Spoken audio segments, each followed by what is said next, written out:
Nasunog sa Novaliches, Quezon City ang isang imbakan ng cable wires. Ang mainit na balita, hatid ni Von Aquino.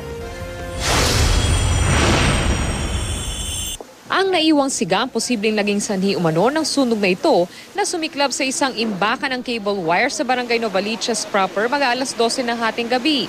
Ayon sa Bureau of Fire Protection, nadamay din ang isang van sa sunog na umabot sa first alarm. May nagsiga, inabot yung sasakyan.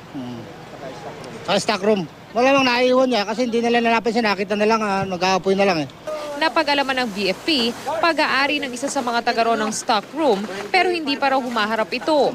May tagabantay din ng nasunog na stockpile na kanyang tauhan na nakatira lang sa tabi ng lote. Nangungontrata kasi kami sa Meralco, yung mga naguhukay kami, yung mga excess na materyales, yung mga PVC, diyan namin ini-stock. Pagising namin, tunog na eh. Di mo namin alam kung paano pangyayari yan kasi tulog kami. Sa pagtaya ng BFP, aabot sa 20,000 pesos ang halaga ng ari-ari ang nasunog. Pasado alauna naman ang madaling araw ng tuluyang maapulang apoy. Wala namang nasaktan o nasawi sa sunog. Von Aquino, GMA News.